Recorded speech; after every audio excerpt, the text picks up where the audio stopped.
Seorang pekerja bangunan tewas tertimpa reruntuhan beton saat sedang bekerja rumah yang sedang direnovasi di Taman Alam Lestari, Kecamatan Tak-Takan, Kota Serang, Banten. Seorang pria yang berprofesi sebagai kuli bangunan berinisial A tewas tertimpa reruntuhan rumah yang rubuh usai tiang fondasi yang tidak kokoh menahan beton. Diketahui rumah yang berada di perumahan Taman Alam Lestari Kecamatan Tak-Takan, Kota Serang sedang direnovasi untuk perbaikan. Proses evakuasi pun sempat terkendala banyaknya puing-puing bangunan yang jumlahnya cukup banyak sehingga harus menggunakan kendaraan mobil untuk menariknya. Korban berhasil dievakuasi setelah 1 jam proses evakuasi dan juga ditemukan dalam posisi terlentang di dalam selokan dengan kondisi patah tulang leher.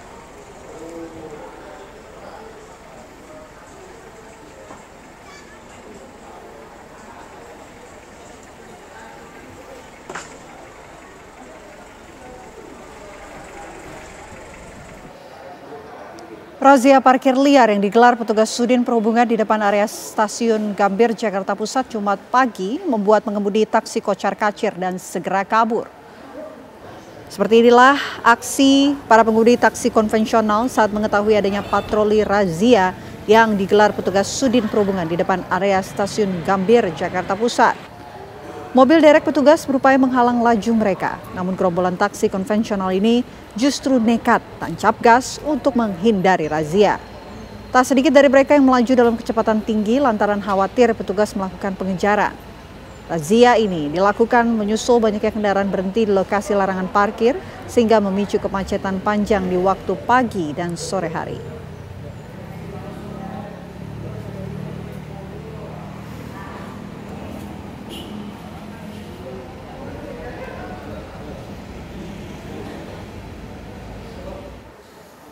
Kerusakan rumah akibat gempa bermagnitudo 5,7 di Situbondo, Jawa Timur terus bertambah. Puluhan rumah mengalami kerusakan sedang hingga berat. Sejumlah personel TNI Polri dan BPBD Kabupaten Situbondo terus melakukan pembersihan rumah yang terdampak dengan membersihkan material bangunan. Tak hanya membantu membersihkan puing-puing material bangunan, para personil dari TNI Polri pun juga melakukan pendataan terhadap warga yang terdampak. Menurut data sebelumnya, ada sekitar 64 rumah dan kini bertambah menjadi 73 rumah.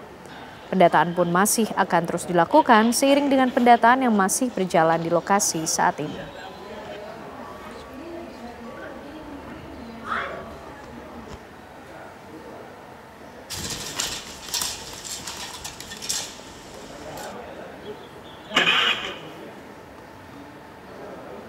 Dan untuk mengetahui update terbaru dari lokasi terdampak gempa, saat ini telah terhubung dengan rekan kami yang berada langsung di lokasi, ada Heri Sampurno. Selamat malam Heri, silakan dengan laporan Anda.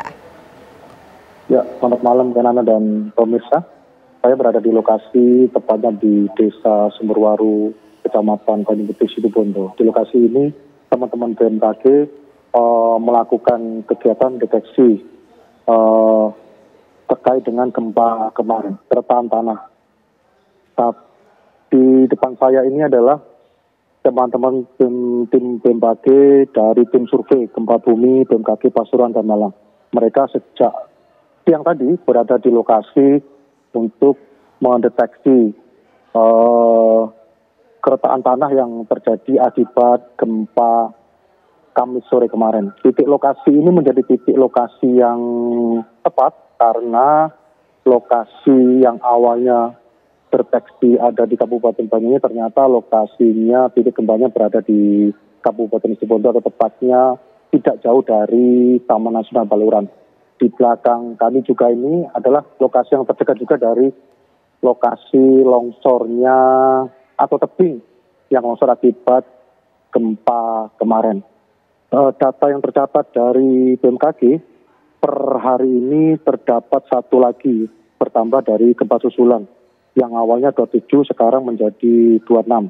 26 ini terjadi pada pukul 17,14,18 dengan kekuatan 2,4 kedalaman 16 km di permukaan laut. Alat-alat inilah yang nantinya akan deteksi sejauh mana getaran atau keretakan tanah ini yang nantinya dianalisa oleh teman-teman BMKG untuk diolah dan jadi rekomendasi daripada kategori lokasi ini merupakan kategori ancaman yang kategori ringan, sedang ataupun berat. Harapannya mitigasi ini dapat mendeteksi ketika nanti ada gempa tidak ada korban jiwa. Gempa yang kemarin sekitar pukul 4 ini, data yang saya dapat masih 99 rumah rusak ringan dan tidak ada korban jiwa. Ya, kembali ke Tenana. Baik, Heri, dengan adanya potensi gempa lanjutan tentu tanpa bermaksud menakut-nakuti, apa kemudian langkah mitigasi yang sudah dilakukan di sana? Nah, keberadaan teman-teman BMKG dari tim survei gempa bumi ini, dari Pasuruan dan Malang ini harapannya adalah untuk mendeteksi lebih awal atau melakukan mitigasi apakah tanah atau wilayah dari titik-titik gempa ini bisa dikategorikan menjadi ringan ataupun sedang dan berat. Rekomendasi teman-teman ini tadi sempat saya berdiskusi adalah harapannya adalah bangunan yang dibangun oleh warga sekitar mungkin tidak terlalu tinggi. Harapannya adalah ketika gempa terjadi ini tidak ada korban jiwa. Iya kan? Oke, baik, terima kasih Heri atas laporan Anda langsung dari Situbondo, Jawa Timur. Tetap jaga keselamatan Anda. Dan pemirsa, kami hadirkan informasi berikutnya. Sebuah ruko yang menjadi tempat usaha jualan minyak goreng curah di kawasan Kaliju dan Surabaya hangus terbakar. Kebakaran diduga dari korsleting listrik yang menimbulkan percikan api hingga menyambar ke tumpukan kardus. Warga yang mengetahui kobaran api pun langsung panik hingga berhamburan untuk menyelamatkan diri. 10 unit mobil pemadam kebakaran diterjunkan langsung ke lokasi untuk membantu memadamkan api.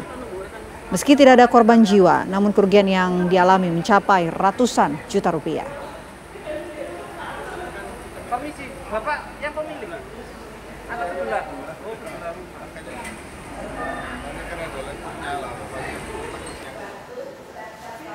Ya, pemirsa, berhati-hatilah ketika menggunakan obat nyamuk bakar karena rumah seorang nenek di Ngawi, Jawa Timur ludes terbakar gara-gara hal tersebut. Nenek bernama Painem ini tinggal seorang diri di rumahnya setelah menjanda. Saat kejadian, Painem sedang berada di sawah karena ia sehari-hari bekerja sebagai buruh tanam padi. Wargalah yang kemudian mengetahui rumah Painem terbakar. Mereka mencoba memadamkan api dengan peralatan seadanya namun gagal. Kebakaran lalu dipadamkan oleh pihak pemadam kebakaran. Harta benda Painem pun ludes termasuk sejumlah perhiasan dan uang tunai 1,5 juta rupiah. Painem kini telah diungsikan ke rumah tetangganya.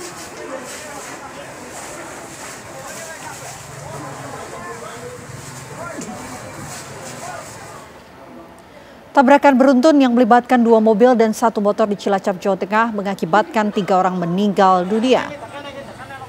Inilah video amatir saat evakuasi seorang pengemudi yang terlibat tabrakan beruntun di Adipala, Cilacap, Jawa Tengah. Dalam video terlihat sopir box sudah tidak sadarkan diri dan petugas berusaha mengeluarkan tubuh sopir mobil box yang terjepit. Tabrakan beruntun ini melibatkan 2 mobil box dan 1 unit sepeda motor. Menurut saksi mata, kejadian ini bermula saat mobil box melaju dari arah Banyumas menuju Cilacap, Jawa Tengah, diikuti oleh pengendara motor. Saat memasuki tempat kejadian, pengendara motor menyalip mobil box yang ada di depannya. Dari arah berlawanan, datang mobil tronton hingga tabrakan maut pun tidak terhindarkan. Akibat kejadian ini, 3 dari 4 korban tabrakan meninggal dunia, 1 orang dalam perawatan medis di Puskesmas Adipala 2, dan polisi saat ini masih terus menyelidiki penyebab kecelakaan.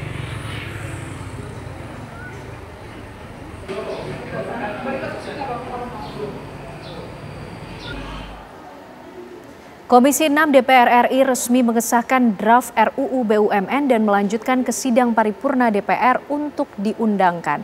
Keputusan ini dicapai seusai rapat kerja dengan pemerintah yang berlangsung di Gedung Nusantara 1 DPR RI Senayan, Jakarta. Perwakilan pemerintah pusat yang hadir yakni Menteri Hukum Supratman Andi Aktas, Menteri Pan-RB Rini Widiantini, serta Wakil Menteri Sekretaris Negara Bambang Eko. Menteri Hukum Supratman Andi Aktas mengatakan RUU ini merupakan penyempurnaan Undang-Undang BUMN berdasarkan penilaian Presiden Prabowo Subianto. Supratman memastikan bahwa fungsi BP BUMN dan BPI Danantara telah diatur sesuai dengan koridor masing-masing dengan BP BUMN sebagai regulator sementara BPI Danantara sebagai operator.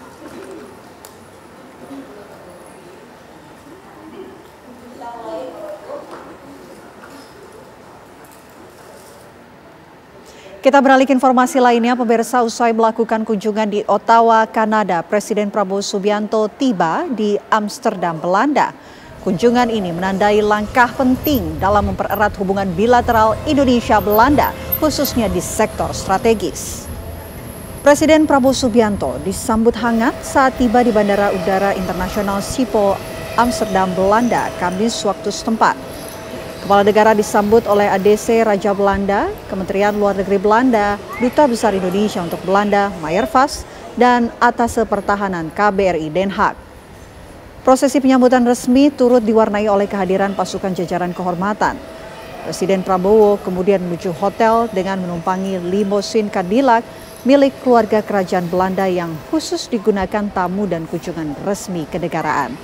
Presiden Prabowo diagendakan bertemu dengan Raja Belanda Willem-Alexander di Istana Huis ten Bosch. Pertemuan dengan Raja Belanda diharapkan akan memperkuat ikatan persahabatan serta memperluas peluang kerjasama strategis antara kedua negara.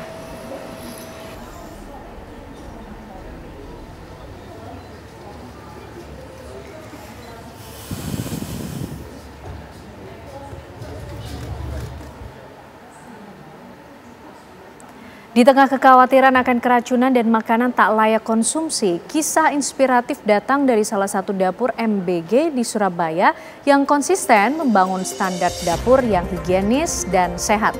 Kami hadirkan informasi untuk Anda pemirsa, usai jeda. Berita berikut ini pemirsa, tidak untuk ditiru dan bukan pemecahan masalah yang tepat. Seorang pelajar di Karawang, Jawa Barat nekat loncat dari atas jembatan Badami, Sungai Kalimalang. Aksi FAY yang baru berusia 17 tahun ini dilakukan pada Kamis petang kemarin. Sang pacar dan sejumlah warga melintas sempat mencegah untuk melakukan aksi nekatnya. Pencarian korban pun langsung dilakukan petugas gabungan hingga hari ini. Petugas SAR menyisir Sungai Kalimalang dengan menggunakan 5 perahu karet mencari keberadaan korban yang merupakan warga Desa Wadas, Kecamatan Teluk Jambe Timur, Karawang, Jawa Barat.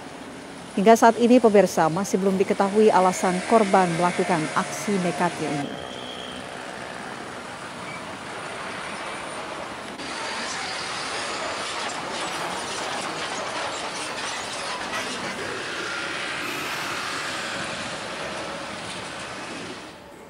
Ratusan pelajar dari sekolah negeri dan swasta penerima manfaat program makan bergizi gratis atau MBG di Kebumen, Jawa Tengah dilarikan ke rumah sakit. Diduga mereka mengalami keracunan usai mengkonsumsi menu makan siang soto yang dihidangkan Satuan Pelayanan Pemenuhan Gizi atau SPPG di Kecamatan Petanahan. Beginilah pemirsa suasana ruang aula Puskesmas Petanahan pada Jumat pagi. Sedikitnya masih ada 28 anak yang masih dirawat. Berdasarkan data yang diterima Dinas Kesehatan Kebumen, jumlah total korban diduga keracunan akibat hidangan soto dari program makan bergizi gratis sebanyak 123 siswa dari 5 sekolah yang siswanya keracunan. Kepala Dinas Kesehatan Pengendali Penduduk dan Keluarga Berencana Kabupaten Kebumen, Dr. Iwan Danardono, kondisi para korban kini sudah membaik. Korban yang rata-rata merasakan pusing, mual, dan sesak nafas, sebagian sudah diperbolehkan pulang. Menurut pengakuan para korban, mereka mengaku sakit perut, pusing, mual, hingga sesak nafas usai memakan hidangan soto yang menjadi menu utama MBG.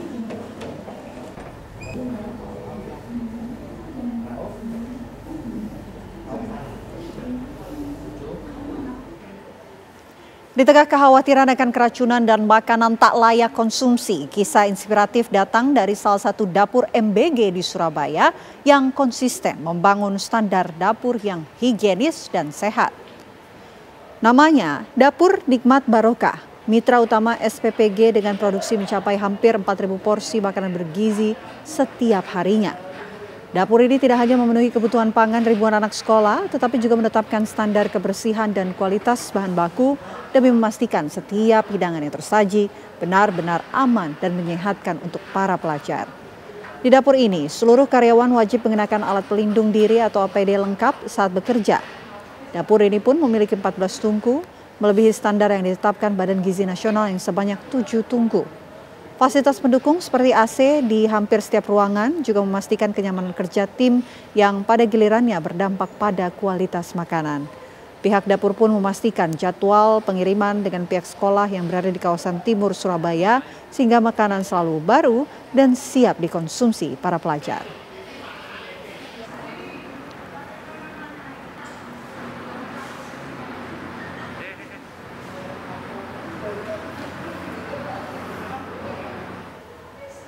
Badan Gizi Nasional melalui Wakil Kepala BGN Nanix Deyang meminta maaf dan menyatakan pemerintah bertanggung jawab penuh atas peristiwa keracunan di sejumlah daerah yang menimpa para pelajar sebagai penerima manfaat. BGN berkomitmen untuk melakukan perbaikan secara total. Yang penting dari hati saya yang terdalam, saya mohon maaf atas nama BGN, atas nama seluruh SPBG di Indonesia. Saya mohon maaf, saya seorang ibu. Melihat gambar-gambar di video, sedih hati saya. Mengapa? Kalau anak saya panas saja, saya sudah stres bukan main. Apalagi ini melihat anak-anak sampai digotong ke puskesmas, ke posko. Padahal niat kami, nawaitu presiden, adalah ingin membantu anak-anak terpenuhi gizinya agar mereka menjadi generasi emas. Itu sebabnya saya tidak pernah akan mau menyebut angka atau apapun yang terjadi, karena ini bukan masalah angka. Tetapi satu nyawa pun, satu anak pun sakit, itu adalah menjadi tanggung jawab kami, adalah kesalahan kami sebagai pelaksana untuk harus memperbaikinya secara total. Tentu kami bertanggung jawab penuh atas semua kesalahan, baik bertanggung jawab hal yang sudah terjadi, pada seluruh biaya dari anak-anak, dan juga kalau ada misalnya orang tuanya yang mungkin ikut makan dan mengalami masalah, kami bertanggung jawab penuh dan membiayai semuanya untuk atas apa yang terjadi. Indonesia turut hadir menorehkan sejarah dalam sidang Majelis Umum Perserikatan Bangsa-Bangsa PBB di New York, Amerika Serikat. Di hadapan para pemimpin dunia, Presiden Prabowo Subianto kembali menegaskan komitmen Indonesia untuk mendukung kemerdekaan Palestina dari penjajahan Zionis. Indonesia meyakini solusi dua negara akan membawa perdamaian sejati di Palestina.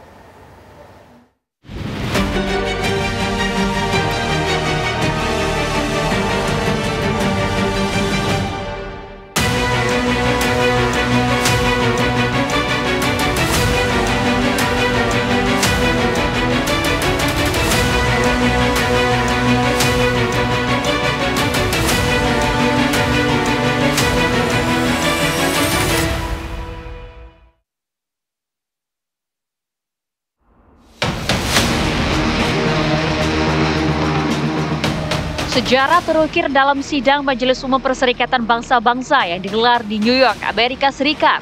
Sebanyak 157 dari 193 negara anggota PBB secara resmi mengakui kemerdekaan Palestina. Indonesia turut hadir menorehkan sejarah itu. Di hadapan para pemimpin negara, Presiden Prabowo Subianto kembali menegaskan komitmen Indonesia bagi terwujudnya solusi dua negara. Indonesia meyakini hanya solusi dua negara yang akan membawa perdamaian sejati di bumi Palestina. We may be weak individually, but the sense of oppression, the sense of injustice has proven in the history of mankind that this sense of injustice, this sense of oppression will unite into a strong force that will overcome this oppression, that will overcome this injustice. To close, I would like to reiterate again Indonesia's complete support for the two-state solution in Palestine. We must have an independent Palestine, but we must also recognize, we must also respect, and we must also guarantee the safety and security of Israel. Only then we can have real peace, and no longer hate and no longer suspicion. Pembahasan mengenai Palestina dan solusi dua negara dalam konferensi PBB diprakarsai oleh Presiden Prancis Emmanuel Macron dan putra mahkota Arab Saudi Pangeran Mohammed bin Salman. Indonesia sendiri sudah sejak lama menyuarakan solusi dua negara sebagai langkah realistis untuk mengakhiri perang tidak berimbang yang terjadi di Gaza. Pertanyaannya, kalau two-state solution itu negaranya di mana? Batasnya yang mana? Ada dua batas yang selama ini dipakai sebagai rujukan di PBB. Yang pertama itu Resolusi Majelis Umum 181 tahun 1967. Kemudian yang kedua itu Resolusi Dewan Keamanan PBB 242 tahun 1967. Nah, perbedaan dari dua batas itu luar biasa besar. Kalau pakai 181, wilayah Palestina lebih besar dibandingkan kalau kita menggunakan 242. Nah, problemnya adalah di PBB Majelis Umum itu tidak terlalu binding, ya, tidak terlalu mengikat. Sementara kan Dewan Keamanan itu cenderung mengikat. Indonesia perlu menentukan dulu nih mau pakai yang mana sebagai basis. Meskipun nanti dalam proses perundingan pasti ada perubahan-perubahan, tapi referensinya tetap harus ditegaskan dulu. Dukungan terhadap Palestina yang menguat dalam sidang ke-80 Majelis Umum PBB menjadi oase bagi warganya yang merindukan kemerdekaan. Satu persatu negara di Eropa, mulai dari Prancis, Belgia, Luxembourg, Malta, Andorra, hingga Monaco akhirnya memberikan pengakuan terhadap kemerdekaan Palestina. Sebelumnya, Inggris dan Kanada menjadi negara G7 pertama yang mengakui negara Palestina, disusul oleh Australia dan Portugal. Pengakuan PBB secara de facto akan keberadaan negara Palestina ini tentunya memberikan tekanan diplomatik bagi Israel dan Amerika Serikat. Menanggapi gelombang dukungan global tersebut, Presiden Amerika Serikat Donald Trump menudingnya sebagai hadiah bagi terorisme. We can't forget October 7th, can we? Now, as if to encourage continued conflict, some of this body is seeking to unilaterally recognize a Palestinian state. The rewards would be too great for Hamas terrorists for their atrocities. This would be a reward for these horrible atrocities, including October 7th, even while they refuse to release the hostages or accept a ceasefire. Upaya penghentian genosida di Gaza terus-menerus gagal akibat ulah Amerika Serikat. Pemerintahan Trump berulang kali menggagalkan resolusi gencatan senjata melalui hak veto di Dewan Keamanan PBB. Indonesia pun mendorong reformasi kelembagaan PBB. Mungkinkah hal itu terjadi? Problemnya adalah yang keputusannya mengikat Dewan Keamanan. Sehingga mau tidak mau sikap Amerika Serikat itu menjadi kendala yang serius. Dari situ kan sebenarnya opsinya kan yang didorong oleh Indonesia kan ada reformasi di PBB, salah satunya di Dewan Keamanan. Apakah itu akan berhasil, kita belum tahu. Karena kalau kita bicara soal Dewan Keamanan itu kan terutama 5 anggota tetap itu, when it comes to veto, ketika kita bicara tentang hak veto mereka bisa satu suara untuk mengatakan bahwa kami nggak mau. Karena kan ini 5 negara yang dalam tanda petik ngatur dunia sebetulnya dengan hak vetonya. Jadi kalau tiba-tiba itu dihilangkan belum tentu mau. Kita mungkin mendorong Amerika Serikat nggak pakai untuk kasus Israel. Tapi apakah nanti Cina mau melepas hak tersebut untuk kasus Taiwan misalnya? Atau apakah Rusia mau melepas hak tersebut untuk kasus Ukraina? Nah ini yang menurut saya jadi kendala yang serius di dalam penataan multilateral. Nah, beberapa sebenarnya menyarankan, ya sudah kalau gitu kita bangun tatanan multilateral yang berbeda saja. Nah, tapi apakah itu realistis? Nampaknya juga belum. Karena kan secara politik Amerika Serikat masih cukup kuat ya di tatanan saat ini. Lantas, akankah pengakuan simbolik terhadap kemerdekaan Palestina di sidang Majelis Umum PBB bisa menjadi dasar bagi hukum internasional untuk menghentikan kekejaman Zionis?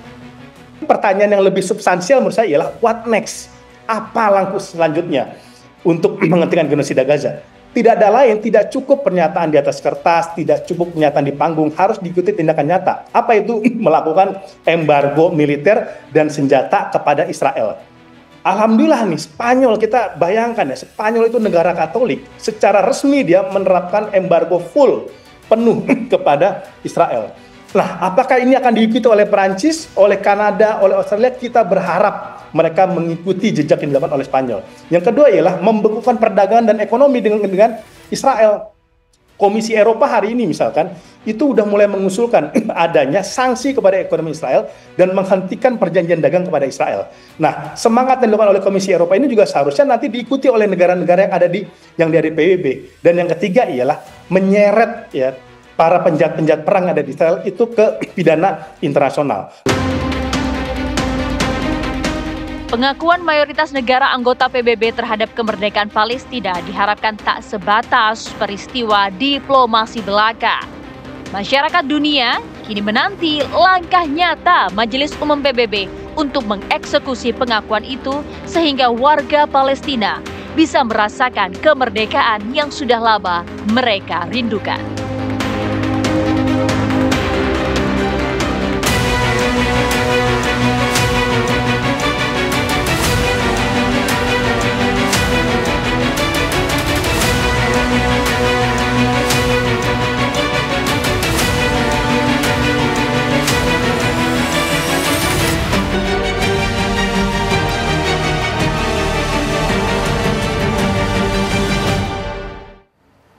Ya, pemirsa, rekening dorman bisa menjadi sarang penyimpanan hasil kejahatan karena kemudian minimnya pengawasan dan juga data yang usang. Bahkan PPATK juga sempat mengeluarkan kebijakan untuk memblokir rekening dorman. Tujuannya untuk mendorong para pemilik rekening ini melakukan verifikasi data dan juga mencegah potensi penyalahgunaan. Mengapa kemudian rekening dorman ini rawan terhadap tindak kejahatan? Bagaimana pula pencegahan dan sikap yang harus diambil oleh para pemilik rekening? Kami akan membahasnya untuk Anda, pemirsa, sesaat lagi.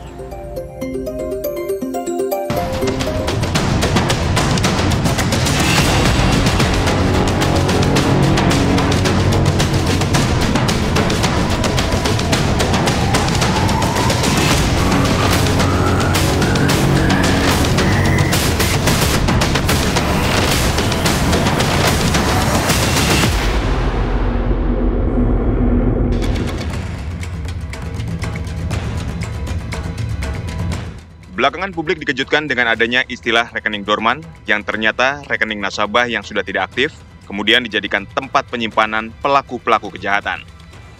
Aparat PPATK, kepolisian, dan pihak-pihak terkait berjibaku menelusuri rekening ini dan didapati rekening dorman digunakan untuk berbagai macam kejahatan seperti pencucian uang, jual beli rekening, pendanaan terorisme, dan judi online.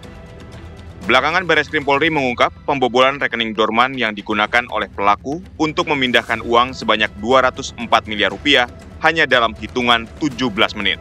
Bagaimanakah peran pemerintah khususnya pihak-pihak yang berwajib mengatasi kasus kejahatan yang menggunakan rekening tidak aktif atau rekening dorman tersebut?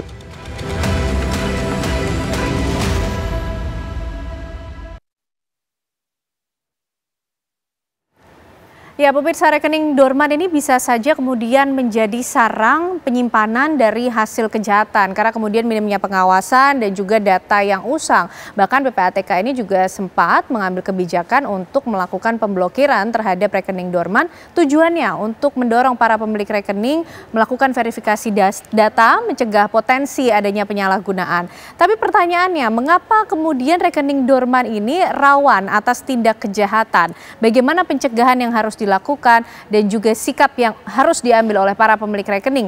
Malam hari ini kita akan berbincang dan membahasnya bersama dengan sejumlah narasumber yang sudah bergabung di Apa Kabar Indonesia Malam. Di studio sudah hadir ahli keamanan siber, ada Mas Pratama Persada. Selamat malam Mas. Sehat ya Mas? Terima kasih malam hari ini sudah hadir. Dan juga nanti akan bergabung bersama kita juga pemirsa ada mantan Ketua PPATK Pak Yunus Hussein dan juga mantan Wakabareskrim tahun 2011 hingga 2012 Irjen Pol Purnawirawan Bekto Suprapto. Tapi Mas Pratama, pertanyaan pertama mungkin kenapa sih kok rekening dorman ini fragile sekali, rawan terhadap tindak kejahatan? Enggak, sebenarnya enggak salah. Rekening dorman itu malah sebenarnya dia aman dari tindak kejahatan secara default ya gitu. Kenapa? Karena rekening yang dorman itu dia nggak bisa ditransaksikan, nggak bisa ditransfer, nggak bisa diambil, nggak bisa di mana, nggak bisa gitu karena statusnya itu memang idle, didormankan begitu. Nah, kenapa kok kemarin ada penjahat yang bisa ngambil ya kan? Nah, cara modus mereka ngambil itu adalah yang pertama mereka cari informasi dulu rekening dorman dalam satu bank misalnya cabang itu ya. Ada berapa? Cara isinya mencari berapa? informasinya gimana, Mas? Cara mencari informasi ada beberapa cara. Yang pertama adalah dari pimpinan dari bank tersebut. Pimpinan bank itu pasti ngerti nih di dalam banknya, cabangnya itu ada berapa rekening dorman, isinya berapa, ya. Begitu juga di bank yang di pusat, mereka bisa tahu rekening dorman di seluruh banknya itu ada berapa, ada di mana saja, isinya berapa. Yang kedua, biasanya orang yang ngerti core banking, orang IT, manajer bank dan lain-lain gitu, orang IT-nya itu dia bisa tahu tuh rekening-rekening dorman yang ada dalam satu bank. Orang IT, dia bisa ngerti rekening itu lama nggak ditransaksikan dan lain-lain. Yang ketiga, orang audit. Jadi orang yang melakukan audit terhadap bank itu ada dari pusat, ada dari Bank Indonesia atau dari BPK atau dari manapun gitu ya. Mereka akan bisa tahu rekening-rekening mana yang sifatnya dorman dan tidak ditransaksikan. Jumlahnya berapa? Berarti dari 3 poin tersebut ini sudah bisa mengarah pasti ada keterlibatan orang dalam, harus ada keterlibatan orang dalam. Iya, kalau seperti ini ada keterlibatan orang dalam, kecuali kalau misalkan ada hacker yang jago banget ya, dia berhasil meretas dalam satu sistem core banking, kemudian dia bisa ngelihat di dalamnya, lihat apa ada lognya, transaksinya, sehingga dia memutuskan itu yang diambil. Cuma kalau hacker ngapain dia ngambil rekening dorman? Ngambil aja rekening yang orang yang isinya banyak gitu, kan sama aja gitu. Nah, jadi menurut saya kejahatan kemarin itu karena memang pasti ada keterlibatan orang dalam. Kenapa harus ada keterlibatan orang dalam, Mbak? Karena rekening dorman itu yang saya bilang tadi, kenapa kok aman? Karena rekening dorman itu nggak akan bisa ditransaksikan sebelum dia dibuka, di open, gitu, ya kan? Betul. Nah, untuk open rekening ini, ya sebenarnya defaultnya dibutuhkan, misalkan pemiliknya datang, memverifikasi bawa ID card, kemudian minta untuk dibuka. Kecuali kalau misalkan dia udah meninggal gitu ya, sehingga ahli warisnya yang datang. Nah, yang punya otoritas siapa? Kepala cabang. Yang punya gitu. akses kepala cabang. Yang punya akses itu kepala cabang. Yang bisa membuka itu kepala cabang. Atau orang yang punya akses kredensialnya atau username passwordnya kepala cabang. Sehingga ketika orang itu punya akses, dia bisa buka nih, open nih rekening dormannya. Begitu di open, dia siap ditransaksikan. Oleh karena itu kenapa ada rekening penampungan, ya kan? Rekening penampungan itu pasti akan satu bank dulu. Karena transfer supaya gampang. Jadi rekening dorman ditransfer ke rekening penampungan, habis itu ada berapa, 5 atau 10, kemudian baru transfer ke bank-bank lain berkali-kali supaya apa? Untuk menghilangkan jejak gitu. Dan modusnya selalu seperti itu kah, Mas Pratama? Sampai yang 204 miliar kemarin? Modusnya selalu seperti itu. Jadi ada berapa layer, kemudian ada berapa bank, kemudian ada berapa entitas. Karena entitas itu bukan hanya transfer ke bank, dia bisa ke falas, bisa ke kripto, bisa ke dompet digital dan lain-lain begitu. Sehingga ngejarnya susah. Kalau hanya sesama bank saja, misalkan dari bank A ke bank A, ngejarnya gampang, ngeholdnya itu gampang ya kan. Tapi begitu nyampe ke bank yang lain gitu atau dompet digital yang lain, gimana caranya untuk bisa ngehold transaksi itu? Pasti nggak bisa gitu. Nah, oleh karena itu kenapa sebenarnya dibutuhkan sistem fraud detection bank yang bagus. Kalau sistemnya bagus, begitu ada anomali, ini kok ada nih tiba-tiba ada rekening dorman isinya 204 miliar, kok tiba-tiba ke transfer ke beberapa rekening gitu ya kan. Nah selama ini apakah sistem deteksi itu belum ada atau tidak bekerja secara optimal? Ini yang perlu dipertanyakan. Ada miss di mana, Mas Ini Pratama? yang perlu dipertanyakan. Harusnya bank-bank besar ya, kemarin kan ada di bank BUMN juga itu kan ya. Harusnya bank-bank besar tuh memiliki sistem fraud detection yang cukup bagus gitu. Karena kan kalau kita nasabah menggunakan bank itu kan dasarnya trust ya Mas, kepercayaan. Artinya hal-hal seperti itu kan justru menjadi hal esensial yang harus dipikirkan pertama begitu. Nah iya, masalahnya kadang-kadang teknologi itu juga bisa diakalin gitu. Kenapa bisa diakalin? Ketika orang melakukan transaksi rekening dorman gitu misalkan ya, nah itu kan ada lognya. Nah bisa aja si penjahat ini dia nyewa orang IT jago gitu, karena dia punya akses, lognya misalkan dihapus gitu, sehingga tidak terdeteksi oleh kantor pusat begitu. Atau sistem fraud detection-nya dimatikan dulu gitu. Kayak kita misalnya punya antivirus, kan kadang-kadang kalau kita download sesuatu yang terindikasi ada virusnya kita nggak bisa, sehingga kita matikan antivirus sementara gitu. Setelah download baru dihidupin lagi. Nah itu juga bisa dilakukan gitu. Jadi balik lagi, ini ada oknum yang memang dia mainin nih teknologi ini sehingga dia bisa melakukan transaksi rekening dorman tersebut. Oke, kalau kemudian ada oknum yang ikut bermain Mas, tapi kalau kita melihat sistem deteksinya sendiri, sistem pengawasan atau pencegahannya sendiri, menurut Mas Pratama, sejauh ini sebetulnya sudah yang terbaikkah yang dilakukan atau sebetulnya masih bisa dimaksimalkan lagi? Ya masing-masing bank beda-beda ya gitu. Masing-masing bank beda-beda, kemudian investasi terhadap keamanan itu masing-masing bank juga beda-beda. Ada yang memang dia menginvestasikan itu adalah investasi bukan cost ya, tapi ada bank-bank yang menganggap itu cost gitu sehingga tidak menganggap penting gitu ya kan. Nah, ketika sistem suatu bank itu bagus, sistem fraud detection-nya bagus, sistem pertahanannya itu bagus, harusnya bank itu akan lebih secure. Kenapa? Karena akan susah dimainin. Ketika teknologi yang aman itu digunakan, orang akan susah mainin. Bahkan kepala cabang atau kepala cabang pusat pun akan susah memainkan gitu, karena butuh otoritas tingkat pusat. Tetapi ketika ada celah-celah tertentu yang bisa dimanfaatkan gitu, nah itu yang akan jadi masalah. Kenapa? Karena orang yang punya otoritas itu Mbak, dia kayak ini, kayak dewa lah kalau saya bilang. Kenapa? Dia mau ngapain? Dia mau buka rekening bisa, dia mau buka rekening dorman bisa, dia mau nge-transfer bisa dan lain-lain begitu. Baik Mas Pratama, sampai di situ dulu karena kemudian mantan Wakabareskrim tahun 2011 hingga 2012 Irjen Pol Purnawirawan Bekto Suprapto sudah bergabung juga bersama kita. Selamat malam Pak Bekto. Selamat malam. Ya, Pak Bekto tentu sudah juga ikut melihat apa yang tengah terjadi Pak, kejahatan perbankan 204 miliar kemudian dipindahkan ke rekening lain begitu dalam waktu 17 menit dan ini menjadi perhatian publik. Polisi pada saat itu atau sampai saat ini juga menurut Pak Bekto mencatat tidak sih Pak concern terhadap kejahatan perbankan seperti ini? Tentu sangat concern ya, polisi sangat concern.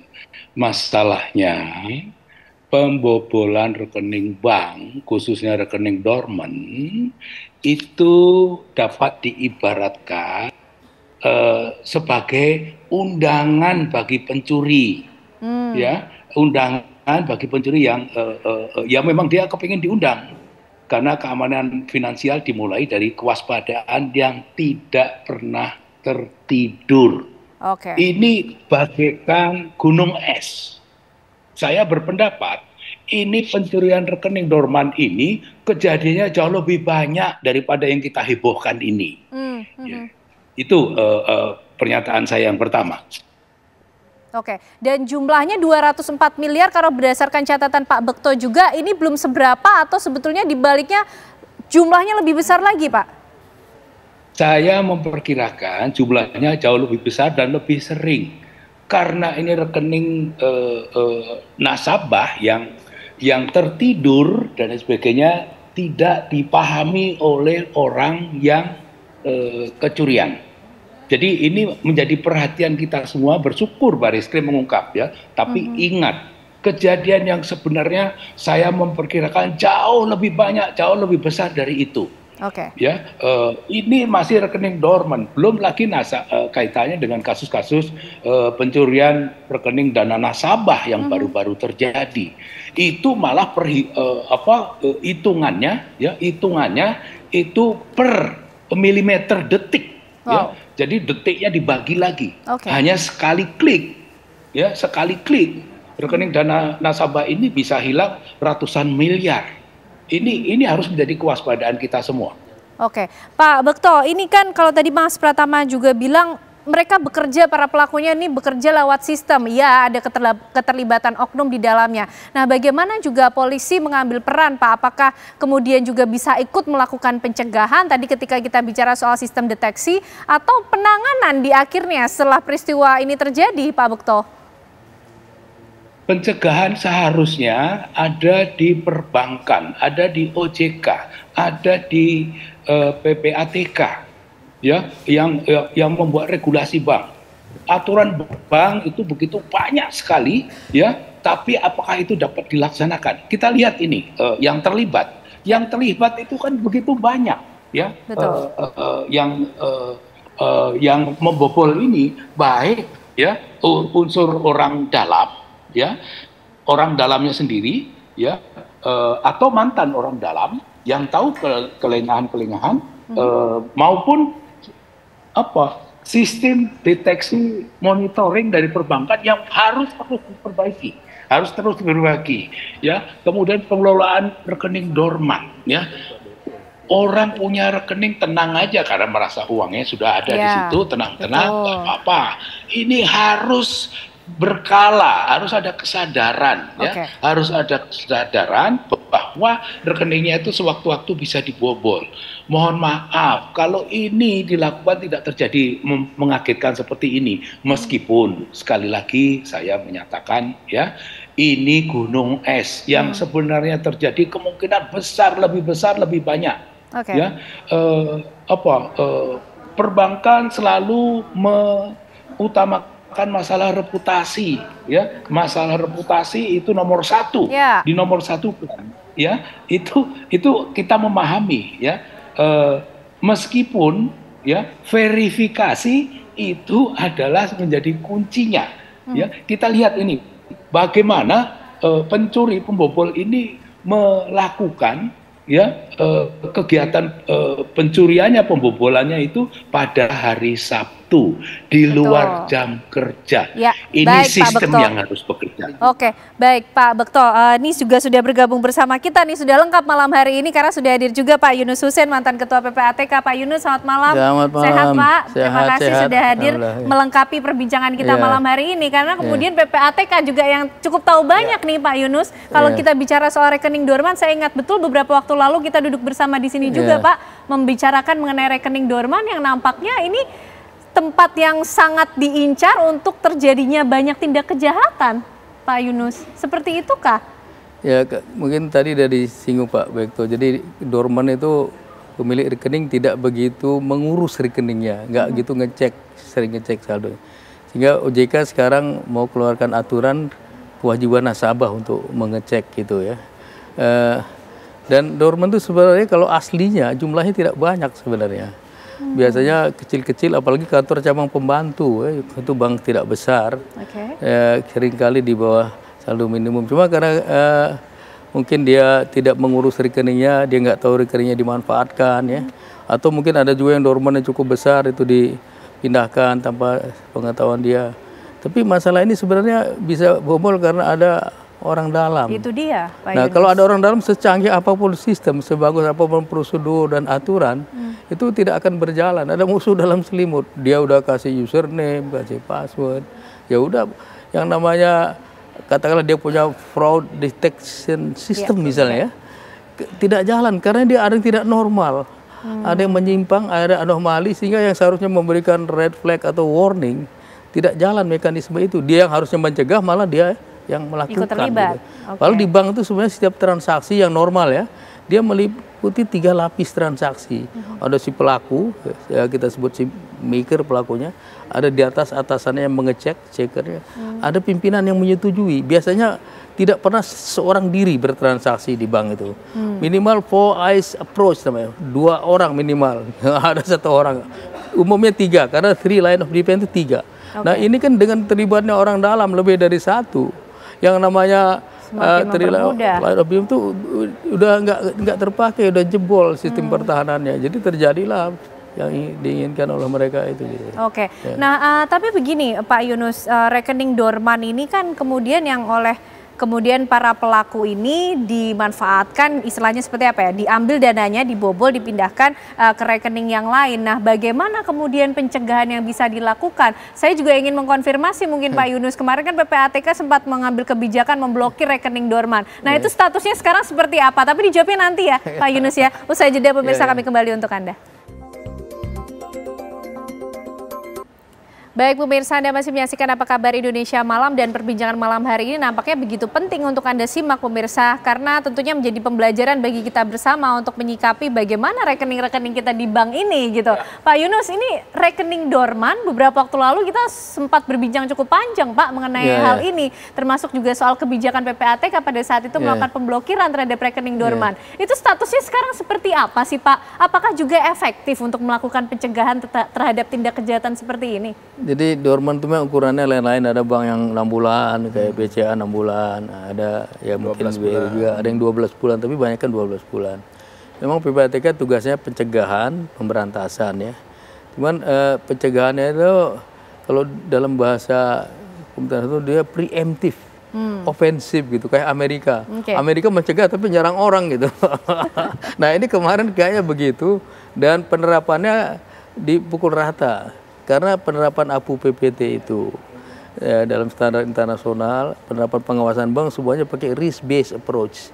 Risk based itu artinya diidentifikasi dulu, dinilai risikonya tinggi, menengah atau rendah, baru dihadapi dengan tindakan-tindakan yang tidak main pukul rata saja. Kalau high risk ya resources besar, bisa juga dihentikan istilahnya dalam undang-undang, bukan diblokir. Nah kemarin mungkin karena banyak yang terkena dengan pendekatan yang umum gitu, tidak pakai risk management yang sifatnya fokus atau ya tidak pukul rata gitu, juga banyak ya, jadi sebagian orang jadi susah. Susah. Jadi sebetulnya tidak efektif juga untuk melakukan pencegahan tindak kejahatan seperti ini. Ya kita lihat efektif bukan gitu caranya. Nggak kayak gitu caranya sebenarnya. Karena apa? Gini Mbak, kalau menurut saya tadi menanggapi Pak Yunus gitu. Saya pikir tadi yang disampaikan Pak Yunus bahwa rekening dorman itu kecil-kecil, ya iya itu rekening orang-orang yang dia tinggal limit nggak diambil. Tetapi ada di situ ada ribuan isinya rekening dorman itu, nilainya triliunan. Gitu. Banyak orang ya? Itu bukan banyak orang Pak, itu hanya beberapa entitas saja gitu. Kenapa? Karena bisa jadi dia punya rekening banyak, kemudian dia meninggal. Kemudian dia pergi dulu waktu kerusuhan ke luar negeri. Atau misalkan dia tidak melaporkan ke keluarganya dan lain-lain gitu. Sehingga rekening itu ngendap, ya kan banyak. Oleh karena itu kenapa ada penjahat yang spesial mau ngejar rekening dorman ini. Karena duitnya banyak. Dan kenapa mereka seneng? Karena kalau duitnya diambil, nggak ada yang merasa kehilangan. Kalau misalkan rekening dormannya untuk 6 bulan, 1 tahun, mungkin orang itu ada tabungan ya. Tapi kalau rekening dorman udah usianya 5 tahun, 10 tahun, isinya miliaran, ratusan miliar nggak pernah diambil. Nah, itu yang diincar sama mereka. Makanya mereka nyari pertama kali ada nyari apa? Nyari data rekening dorman mana yang bisa diambil oleh mereka. Makanya mereka menghunting kemana-mana. Gitu. Pak Bekto, ini kemudian kalau sistem yang bekerja dalam tindak kejahatan ini Pak, tapi bisa juga rapuh karena ada keterlibatan oknum di dalamnya. Bagaimana kemudian polisi mengambil peran Pak mengenai hal ini? Ya, polisi perannya itu banyak sebenarnya. Tidak hanya satu, ya, tetapi dalam berperan ini prevensinya itu juga harus ada, misalnya koordinasi dengan perbankan untuk early warning, ya, apabila terjadi. Ini kita lihat kejadiannya bulan Juni, baru kita ributkan bulan September, itu terlambat sekali. Itu kejadian Juni, apakah hanya satu? Apakah Juli tidak ada kejadian? Apakah Agustus dan sampai dengan September ini apakah tidak ada kejadian? Kita tidak tahu. Karena ya orangnya yang kehilangan tidak tahu, perbankan juga selalu menjaga reputasi. Itu masalah. Ya, itu untuk prevensi. Kemudian polisi harus punya database ya para pelaku tindak pidana perbankan sebelumnya. Ini apakah punya atau tidak saya tidak tahu. Tapi ini harus dikoordinasikan ya antara polisi, Bank Indonesia, perbankan, kemudian OJK ya mungkin juga dengan PPATK. Kemudian monitoring para mantan pelaku tindak pidana perbankan yang suka bobol ini dari sisi preventifnya.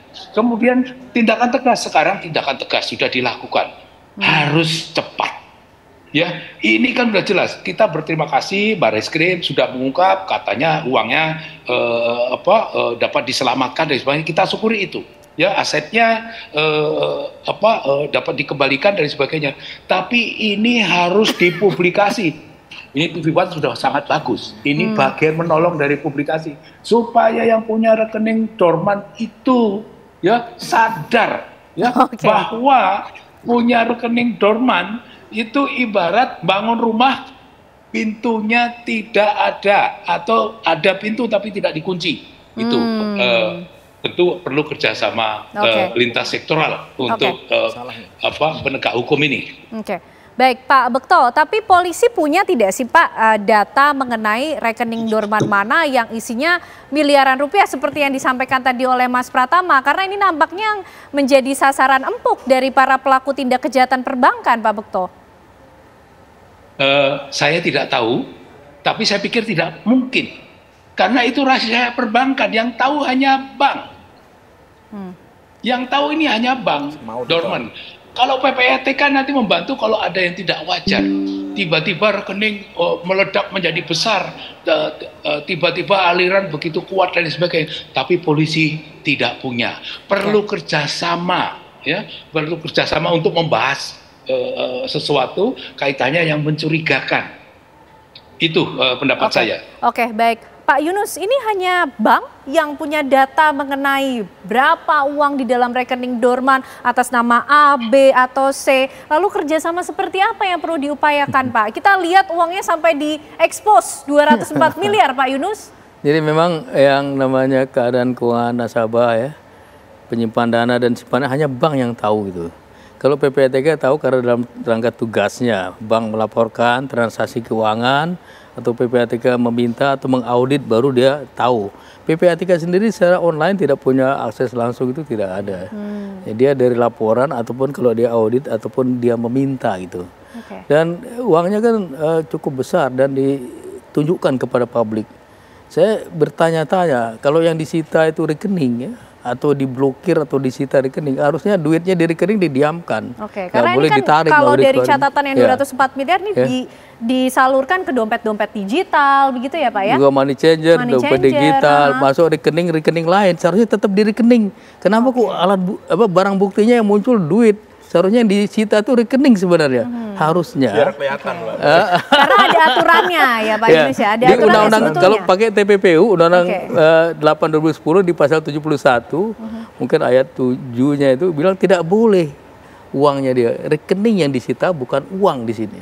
Kalau orang main judi, ada taruhannya uang judi, oke lah. Uang judi disita uangnya lah. Pak Yunus, tapi kalau rekening harusnya nggak boleh. Tapi dari 204 miliar kasus yang di bulan Juni itu Pak, ini hasil TPPUK atau tidak Pak Yunus? Bagaimana kita bisa mendeteksi? TPPU itu sederhana sebenarnya. Ini dari pertama kalau lihat pasal 3 mengubah bentuk hasil kejahatan dari bentuk aslinya. Misalnya dari uang menjadi barang. Yang kedua mentransfer hasil kejahatan. Kan udah ada transfer ke money changer, ke remittance, ke orang. Itu udah cuci uang. Karena kalau uang banyak, kalau nggak disembunyikan disamarkan, nggak mungkin. Kalau dia makan sendiri muntah dia uang sebanyak gitu. Banyak sekali itu. Baik. Tapi saya mau meluruskan ya. Sebenarnya rekening dorman itu sama amannya dengan rekening aktif yang kita miliki. Sama gitu. Apa namanya, perlindungannya sama, disimpannya sama. Hanya saja rekening dorman itu statusnya dia tidak bisa ditransaksikan. Tapi kemudian yang menjadi beda dan rawan apa, yang Mas? menjadi beda adalah karena rekening dorman itu kadang-kadang tidak ada yang punya. ada yang punya, cuma yang punya nggak ketahuan ada di mana. Gitu. Ini yang perlu dideteksi berarti Pak oleh PPATK. Tapi rekeningnya itu tetap secure, tetap aman. Rekening dorman itu nggak bisa loh langsung tiba-tiba diambil transaksikan, nggak boleh, nggak bisa, nggak akan bisa. Jadi artinya apa? Itu harus dibuka dulu rekeningnya itu, ya kan? Bukanya dengan apa? Dengan apa KTP yang punya gitu, apa namanya, atau ahli warisnya dan lain-lain gitu, ya kan? Resminya kayak gitu.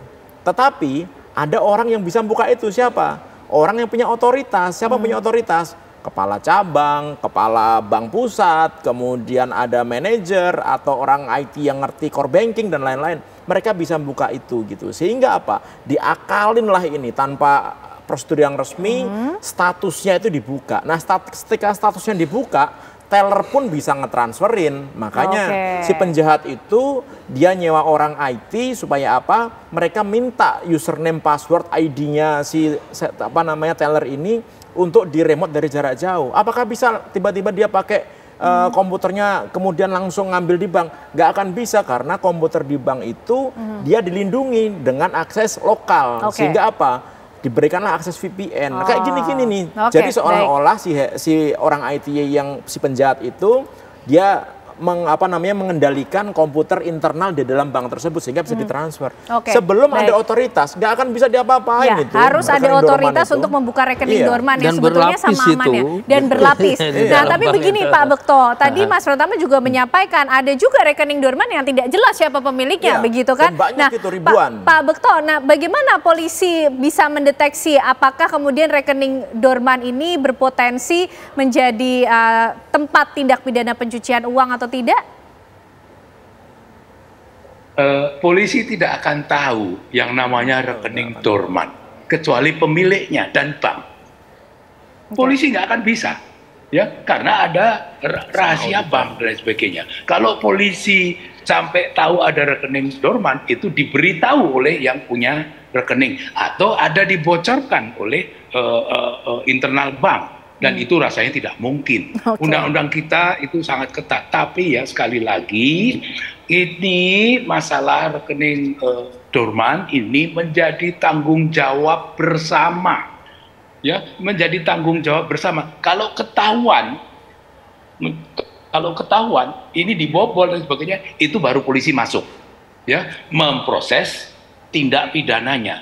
Tapi kalau diharapkan untuk bisa mencegah pembobolan rekening dorman dan sebagainya, paling-paling polisi ya sekarang ini dibantu oleh TV One mempublikasikan kepada masyarakat hati-hati dengan rekening dorman, ya. Hati-hati ya, karena uang-uang ini kan sangat menggiurkan, bisa menggiring siapapun yang punya kesempatan, siapapun yang punya pengetahuan untuk mengambil. Tugas polisi adalah kalau terjadi menyidik kasus ini setuntas-tuntasnya, jangan dipilih-pilih, semua harus diproses. Apapun jabatannya, apapun pangkatnya, apapun levelnya di dalam perbankan. Oke, baik. Pak Yunus, ini harus ada kerjasama banyak pihak. Ya, bank memiliki reputasi menawarkan kepercayaan kepada nasabah. Diharapkan nasabah juga punya kesadaran. Tapi bagaimana juga kita bisa meminta atas kesadaran dari bank untuk ikut bekerja sama menjaga rekening kita, kemudian melaporkan bila ada anomali atau tindak kejahatan. Gimana Pak mengaturnya? Tadi saya sebutkan akan keluar POJK yang mewajibkan nasabah untuk mengecek secara periodik. Jadi dia menguruslah rekeningnya. Ya dorman tuh karena orangnya nggak ngurus rekeningnya, mungkin dia udah nggak di sini atau udah meninggal ataupun ahli warisnya nggak ngurus. Atau ada orang yang masih aktif juga nggak terlalu aktif ngurus rekeningnya. Itu ada kewajiban. Kemudian kalau misalnya ada katakanlah perubahan, pengurangan, pendebetan, dia harus kasih tahu bank nih dasarnya apa. Dia bisa ajukan keberatan. Dan bank tanggung jawab kalau rekening nasabah itu hilang karena kelakuan pegawai bank, bank tanggung jawab ya. Karena itu pegawai bank yang lakukan dan ada hubungan kerja dengan bank. Jadi bank nggak bisa bilang wah itu karena dilakukan oleh pegawai dia udah dihukum misalnya tuh nggak bisa diminta pertolongan, nggak bisa. Ada POJK tahun 2024 mengenai perlindungan konsumen jasa keuangan.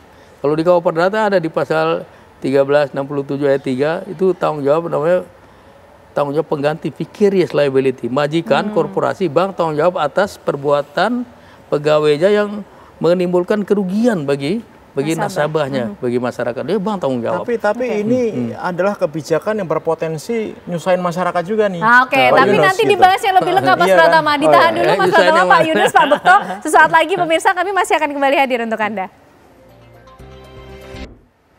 Baik pemirsa, kita akan lanjutkan pembahasan malam hari ini karena kemudian setelah adanya kasus yang terjadi, masalah tindak kejahatan perbankan ini, kesadaran diharapkan ada dari para pemilik rekening, tapi juga harus ada tanggung jawab dari bank ini Pak Yunus. Harus seperti apa? Siapa yang harus mengambil peran cukup besar Pak untuk kemudian meminta tanggung jawab dari bank itu juga?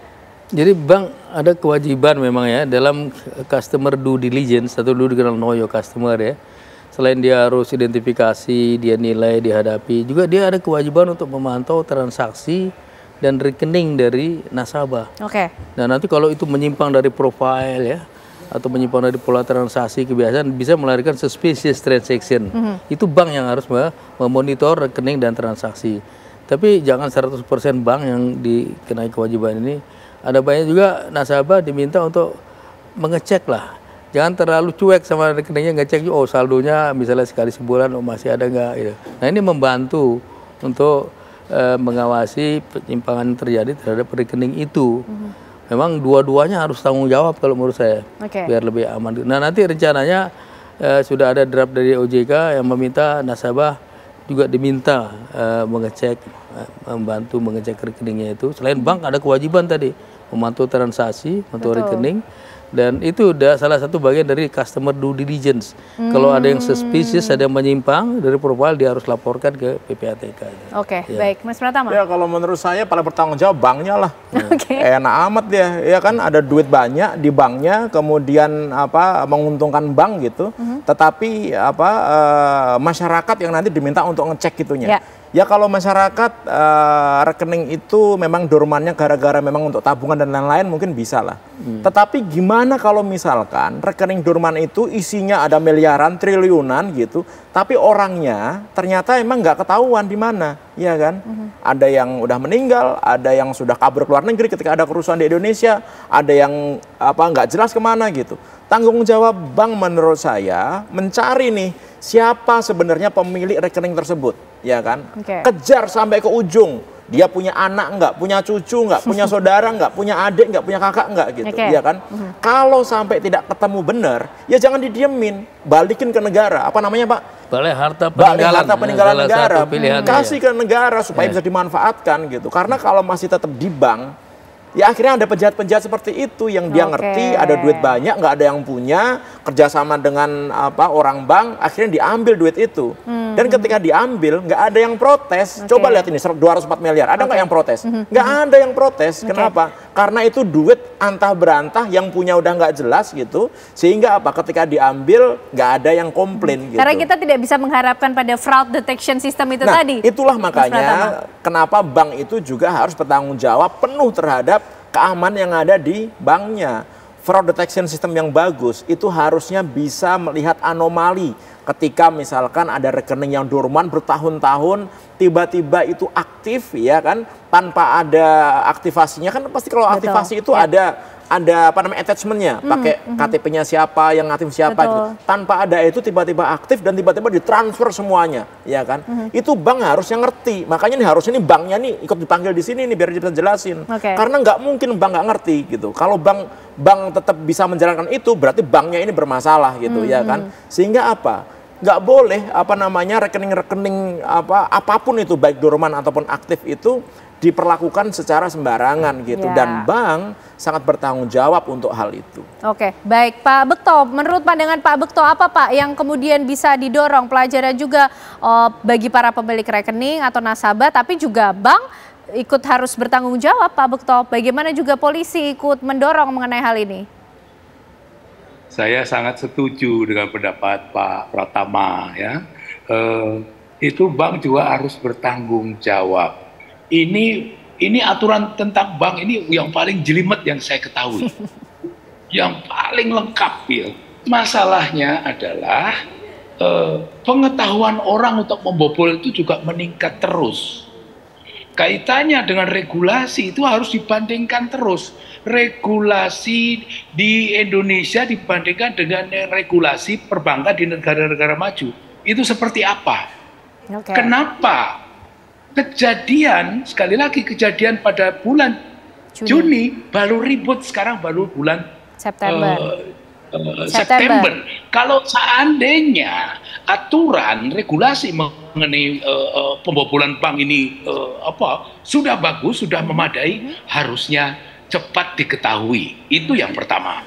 Yang kedua, ya, saya berpendapat bahwa masalah keamanan perbankan termasuk rekening dorman ini menjadi tanggung jawab bersama, ya, antara nasabah dengan bank, dengan regulator dan dengan penegak hukum.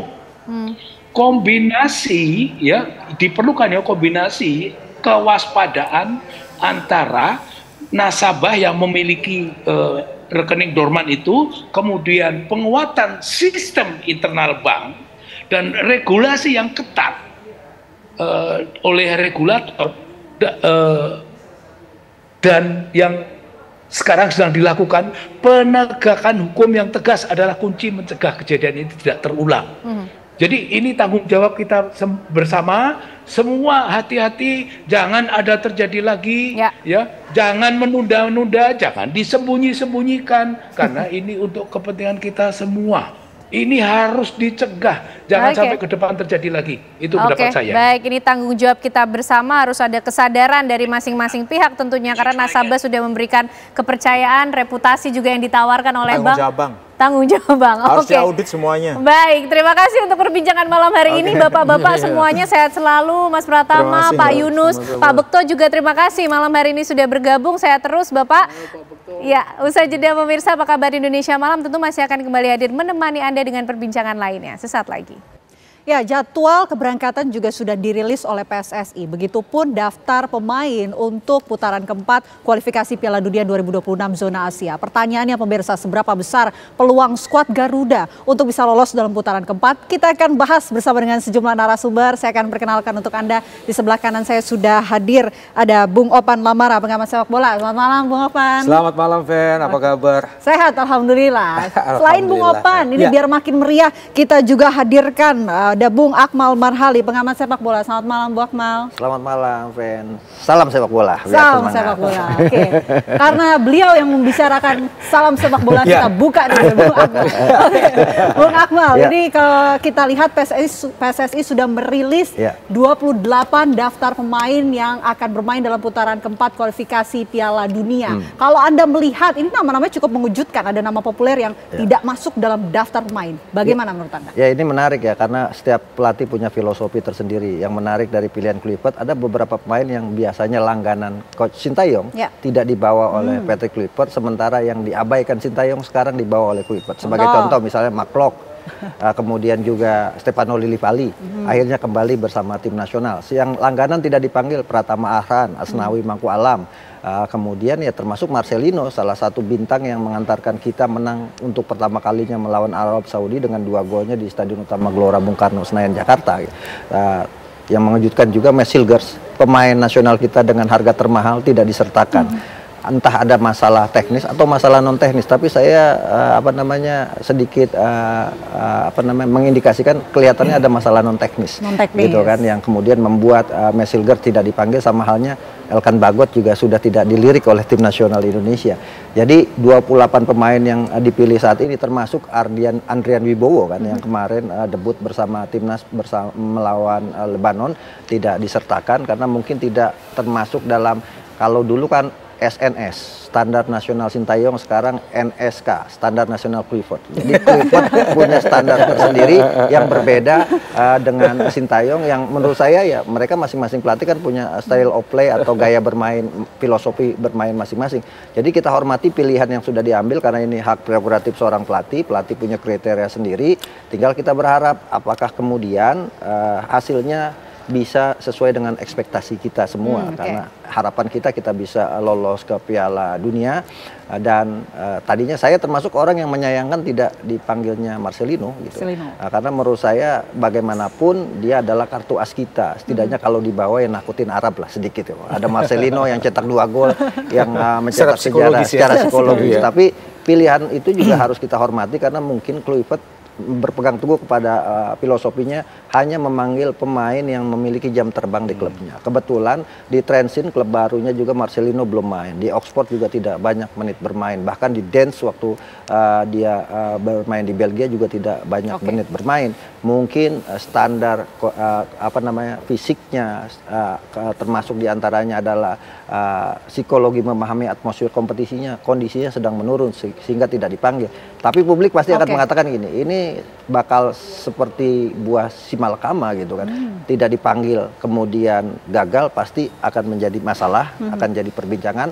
Tapi kalaupun lolos ya mungkin akan hilang cerita-cerita tentang si anak hilang Marcelino Ferdinand. Kalau Bung Opan bagaimana? Ya, yang pertama yang tidak kalah menariknya adalah komentar dari Akmal. Selalu ada kontradiktif antara STY dan juga Patrick Kluivert ya. Selalu berbau-bau itu.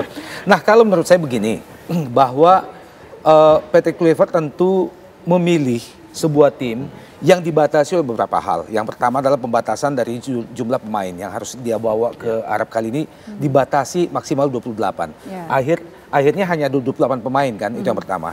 Yang kedua, pilihan yang kedua bagi Patrick Kluivert secara psikologi dan juga secara secara kesiapan tim adalah bagaimana 28 pemain yang akan diboyongnya ke Arab ini adalah pemain-pemain yang membuatnya sangat yakin, sangat optimis menghadapi hanya 2 pertandingan. Nah, publik harus bisa membedakan sebetulnya bahwa dari ronde ketiga yang telah kita lalui, ronde ketiga itu ada begitu banyak pertandingan yang jika pemain yang bersangkutan salah dalam melakukan permainannya di satu pertandingan, ada kesempatan di pertandingan kedua, ketiga, keempat dan seterusnya. Nah, di ronde keempat ini harus kita ingat kita hanya menyisakan 2 pertandingan yang sangat krusial, yang sangat penting, di mana kedua-duanya menjadi partai hidup mati bagi kita. Tentu jika saya menjadi Patrick Kluivert, maka 28 pemain yang saya pilih adalah pemain yang tidak hanya dari sisi kualitas terbukti dari laga-laga yang telah dilalui, termasuk saat laga uji coba menghadapi Taiwan dan juga Libanon, tapi juga 28 pemain yang saya bawa ke Arab Saudi adalah 28 pemain yang juga bisa saya yakin menghadapi 2 tim yang maha berat di ronde keempat, yakni Arab Saudi dan juga Irak. Nah, kalau kita berbicara dari segala sisi, dari segala sudut tentang 2 lawan kita di Arab Saudi, mereka unggul segala-galanya dari kita. Dari sisi peringkat di FIFA, dari sisi materi pemain, dari sisi jam terbang, dari sisi kekompakan mereka Arab Saudi, itu sebagian besar pemainnya itu sudah bermain bersama lebih dari 10 tahun. Ya, dari zaman mereka junior. Nah, hal lainnya adalah bahwa tidak boleh pemain yang akan diturunkan nanti itu melakukan kesalahan sekecil apapun. Ini pilihan sulit sebenarnya. Jadi dia harus yakin bahwa jika ini yang saya turunkan sebagai starting 11, maka starting 11 ini tidak boleh melakukan kesalahan sekecil apapun. Karena kesalahan sekecil apapun, terutama di lini belakang, itu tentu bisa menjadi sesuatu hasil yang sangat kita takutkan. Apalagi kita menghadapi Arab Saudi di kandang sendiri. Irak yang kelasnya kita tahu, bahkan Arab Saudi pernah mengalahkan Argentina di penyisihan grup Piala Dunia Qatar 3 tahun yang lalu.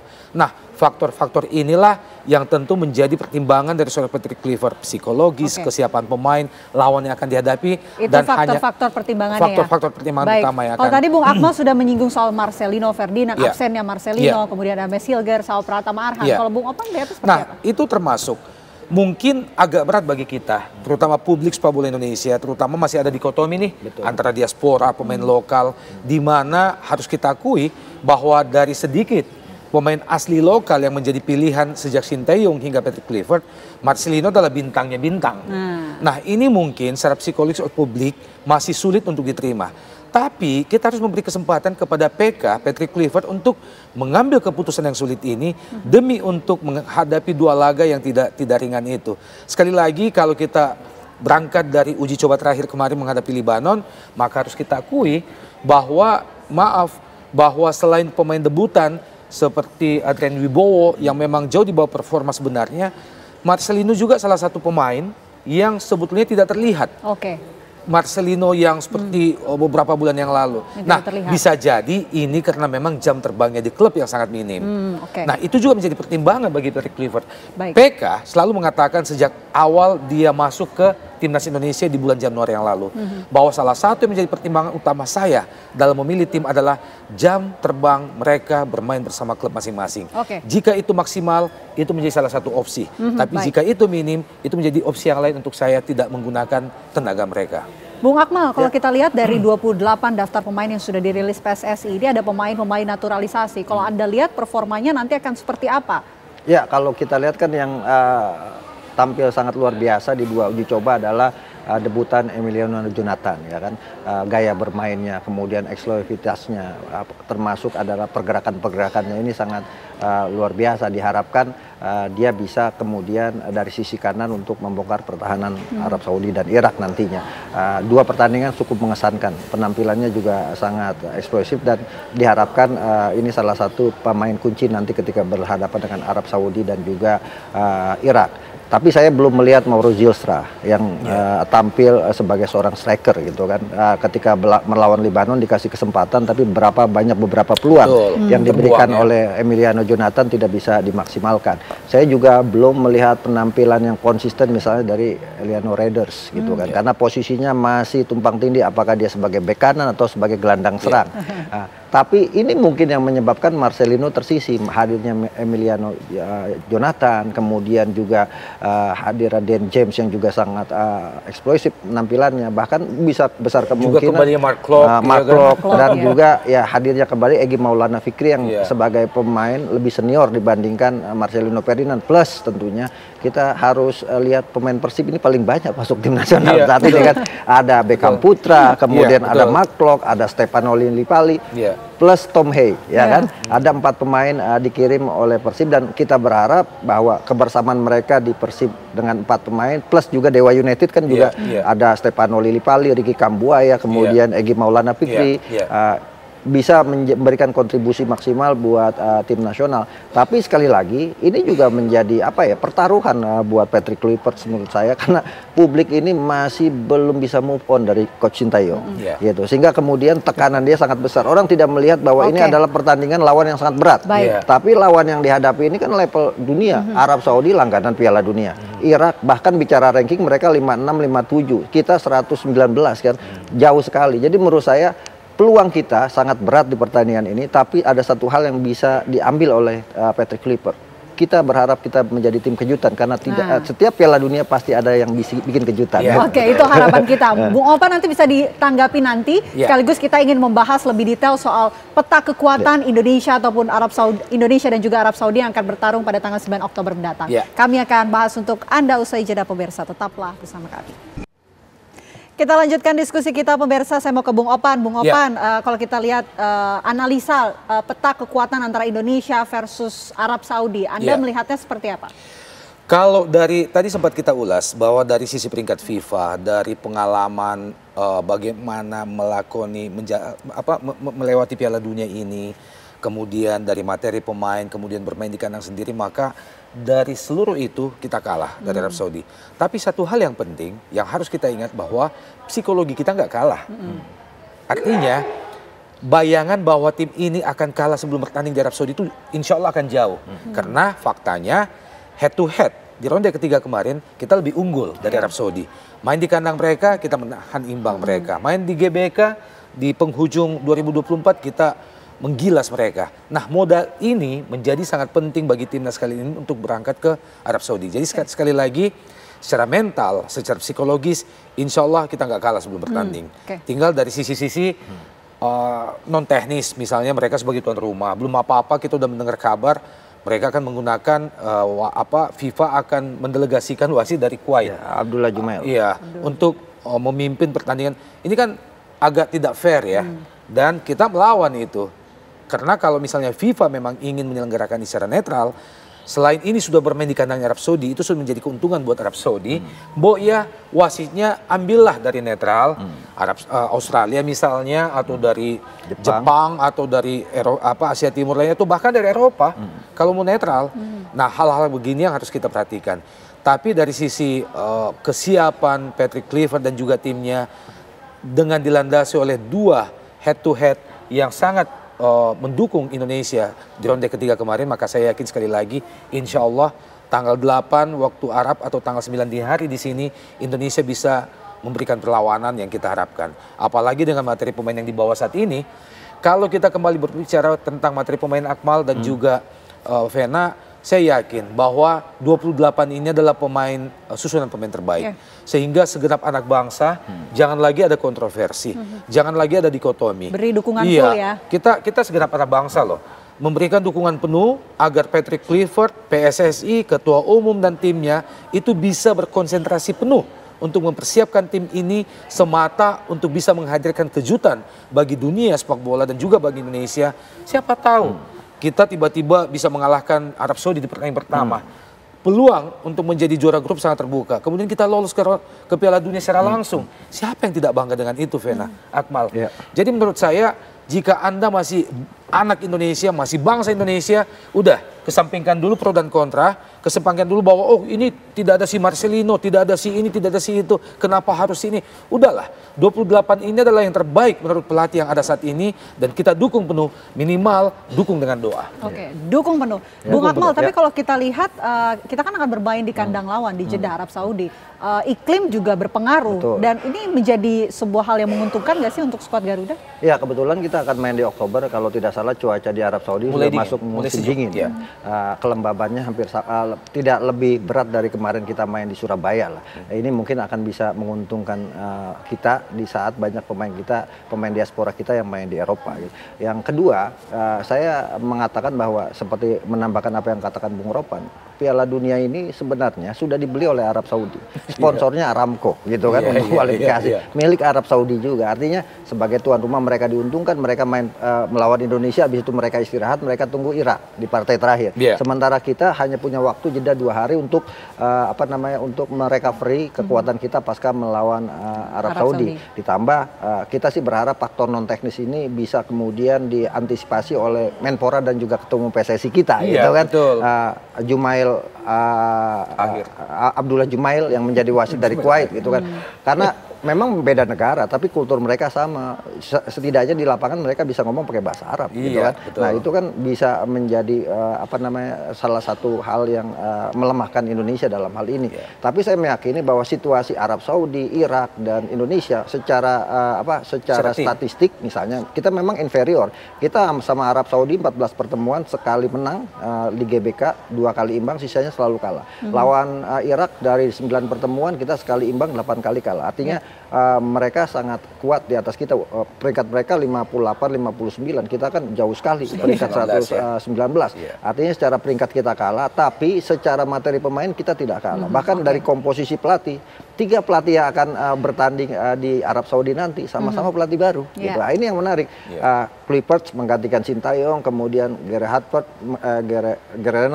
Renat menggantikan Roberto Mancini, Graham Arnold juga pelatih baru di Irak. Artinya posisi mereka dalam posisi standar yang sama. Kalau saya ngelihat Patrick Kluivert dari 8 laga yang sudah dimainkan, dia 3 kali menang, 2 kali imbang, 2 kali kalah. Artinya komposisinya 50% persentase kemenangan. Nah, ini akan jadi lebih baik dari bukan lebih ya karena waktu masih pendek lah. Artinya kan gini. Lebih baik Sintayong kesindir lagi. Betul. Ya kalau dari hal semuanya, kalau Sintayong kan total 52 pertandingan, persentasenya 43,7, lebih baik, masih lebih baik. Tapi kan ini orang tidak melihat ini semua, orang melihat pokoknya sepak bola Sultan saat ini adalah kita menang. Gitu kan. Itu semua ya tujuan. Tapi kalau sekarang kita bicara soal formasi nih, kira-kira ketika melawan Arab Saudi nanti, formasi apa yang akan diterapkan oleh Patrick Kluivert? Ya, kalau kita membaca arah dari Patrick Kluivert di uji coba kemarin, terutama saat menghadapi Libanon, sepertinya persiapannya adalah bahwa kita menghadapi tuan rumah yang secara statistik memang lebih unggul, lebih diunggulkan, kemudian didukung oleh faktor tuan rumah, kemudian pengalamannya dan sebagainya, maka agak ada kehati-hatian tentunya nanti, terutama bagaimana memperkuat lini belakang dulu. Tidak akan gegabah untuk menurunkan 3 seperti biasanya selama ini, tapi mungkin langsung ada 4 pemain belakang, kemudian 3 di tengah dan 3 di depan.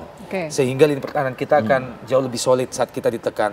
Nah, hal terpenting, Vena, yang harus kita ingat bahwa walaupun kita bermain di kandang Arab Saudi, kemudian melawan tuan rumah di pertandingan pertama, seyogianya memang kita harus bisa mengantisipasi faktor-faktor non teknis. Kemudian hal non teknis yang bisa kita manfaatkan lainnya adalah bahwa di pertandingan sepak bola dimanapun, tim yang diunggulkan dan bermain di kandang sendiri melawan underdog itu selalu tertekan. Pressure-nya luar biasa. Karena publik dalam negeri sangat menuntut mereka untuk bermain lebih, kemudian apalagi menghadapi underdog yang peringkatnya 100 lebih, kemudian sudah seperti kata Akmal tadi, sudah dimenangkan sebelum bertanding oleh FIFA dalam tanda kutip, maka semua itu akan berubah menjadi pressure bagi mereka. Sebaliknya bagi tim kita harusnya bisa bermain lebih lepas, lepas tanpa beban, apalagi seperti yang saya sampaikan tadi, head to head kita masih unggul di 2 laga terakhir. Bung Akmal singkat saja. Gimana menurut Anda formasi yang nanti akan diterapkan? Ya, dari 2 pertandingan kan Patrick Kluivert masih mencari-cari ketika melawan China Taipei dan melawan Lebanon, tapi mengubah formasi dari 3 pemain belakang menjadi 4. Yang menarik kan 4-2-3-1 dimainkan. Kalau saya diminta kemudian memprediksi starting line up-nya, mungkinan kiper ya Emil Audero. Kemudian di belakang saya melihat Dan James akan jadi bek kiri, kemudian di tengah saya pikir Jay Inches bersama Kevin Dix yang didorong tengah kemarin main sangat bagus, kemudian di kanannya mungkin Yakob Sayuri. Gelandang bertahannya ada Joy Paul Pesci, kemudian mungkin Nathan Choaon yang lebih muda, atau kemudian seperti yang kemarin dimainkan tiba-tiba Kelvin Perdong dijadikan gelandang bertahan gitu. Posisi sayap kirinya saya pikir Emiliano Jonathan akan ada di sana, posisi sayap kanannya Orat Mangun, depannya kemudian oleh Romani, mungkin gelandang serangnya di situ antara Ricky Kambuaya atau juga mungkin ditempatkan Tom Hay di situ sebagai pengatur serangan. Dan saya pikir 4 back akan dipakai oleh Patrick Kluivert di pertandingan ini, dan menurut saya adalah kita harus objektif, ini pertandingan berat gitu kan. Kalau kita untuk lolos Piala Dunia saat ini sebenarnya belum waktunya, tapi ada kesempatan di depan mata yang kita bisa maksimalkan. Tinggal 2 pertandingan, betul. 180 menit. Jadi kalau menurut saya ya manjada wajada, siapa yang terus pasti bisa. Yang penting 180 menit. Yang penting kita tetap harus mengajak seluruh masyarakat Indonesia memberikan dukungan penuh tentang apapun keputusan ini. Oleh Romani betul-betul sudah fit dari cederanya. Itu harapan kita semua. Terima kasih Bung Opan, terima kasih Bung Akmal sudah bergabung bersama kami di Apa Kabar Indonesia Malam. Dan pemirsa, diskusi kami tadi sekaligus menutup perjumpaan di Apa Kabar Indonesia Malam. Saya Vena Kintan. Ya pemirsa, dan saya Ken Ane pamit undur diri. Namun sesaat lagi program One on One akan hadir menemani Anda bersama dengan Maria Asegaf. Terima kasih pemirsa, selamat malam. Sampai jumpa.